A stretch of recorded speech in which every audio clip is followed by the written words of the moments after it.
Why the absence of autism among the Amish people? The Amish are a community of Christian traditionalist church fellowships with Swiss German Anabaptist beginnings. They are distinct from Mennonite churches but still closely related to them. The Amish are known for basic living, plain dress, and reluctance to adopt many conveniences of modern technology. The Amish value rural life, manual labor, and humility, all under the auspices of living what they interpret to be God's Word.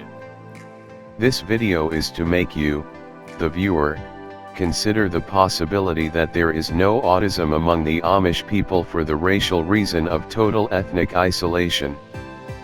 The Amish are a people of Nordic European ethnic descent, having Swiss German ancestry. They have not mixed at all with outside, foreign communities for substantial time. They generally use the term Amish only for members of their faith community and not as an ethnic designation.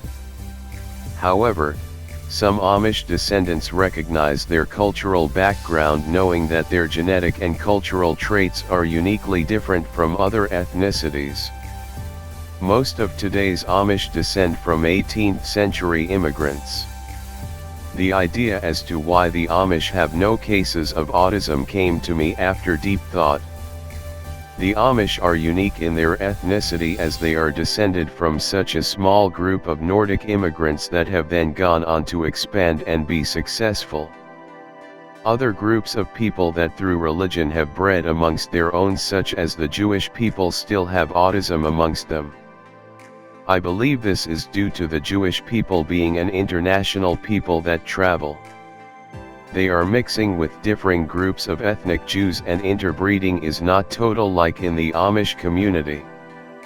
If we were to compare the Amish people to the animal world, they would certainly be a pedigree people. I am a native British citizen, and in this nation of mine I bear witness to lots of people with the spectrum disorder of autism. I put the thought in your mind as that with the Amish interbreeding has rid them of autism disorder, and that with the white British outbreeding has expanded the rate of autism.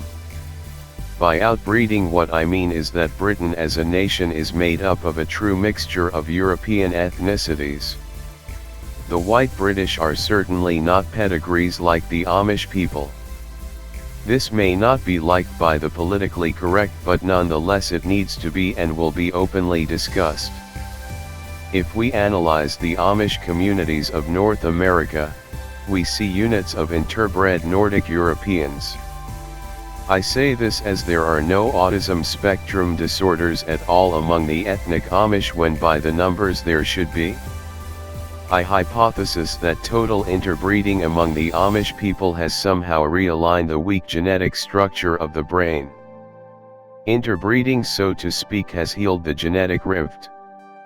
There is also some other evidence that I would like you to consider. There are reports and studies from the 1970s that the children of immigrants are more likely to be autistic. If my theory is correct, this phenomenon could be because the immigrant parents are more likely to be of differing ethnicities to each other than the main people of that nation that are reproducing. I will go through these quotes with you now. Harper and Williams, 1976. In a survey on the occurrence of infantile autism in New South Wales, it was found that 21 to 29% of children had at least one foreign-born parent whose native language was not English. Gilberg et al. 1987. Urban children with autism more often than age-matched children in the general population had immigrant parents from exotic countries. Gilberg and Gilberg, 1996. 15 of these children, 27%, were born to parents, at least one of whom had migrated to Sweden. Bernard Opitz et al.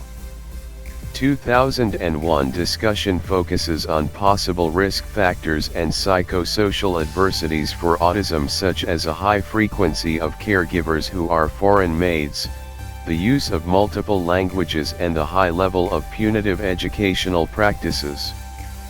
Lauritsen et al. 2005. An increased relative risk of 1.4 was found if the mother was born outside Europe, and in children of parents who were born in different countries. Maimberg and Viath, 2006. The risk of infantile autism was increased for mothers aged 35 years or more, with foreign citizenship, and mothers who used medicine during pregnancy. Kolofson et al. 2007. The parental characteristics associated with an increased risk of autism and autism spectrum disorders included advanced maternal age, advanced paternal age, and maternal place of birth outside Europe or North America. There are reports along these lines from Canada as well. In fact, this was discussed in Interverbal's discussion of critiques of Vomban et al. 2006.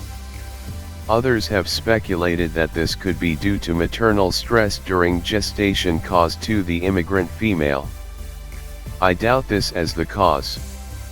Lastly, I'd like to bring attention to Roberts et al.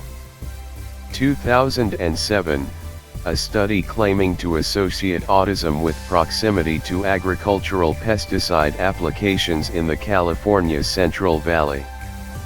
The authors stated that they could not dismiss the possibility that the women studied may be disproportionately employed in agriculture. It just so happens that immigrant women also tend to be disproportionately employed in agriculture. Well, there's my theory summary for you to ponder about. I hope you have found this video of interest and unoffensive. This must be discussed openly. Please leave me a thumbs up and why not leave a comment. Thanks for viewing.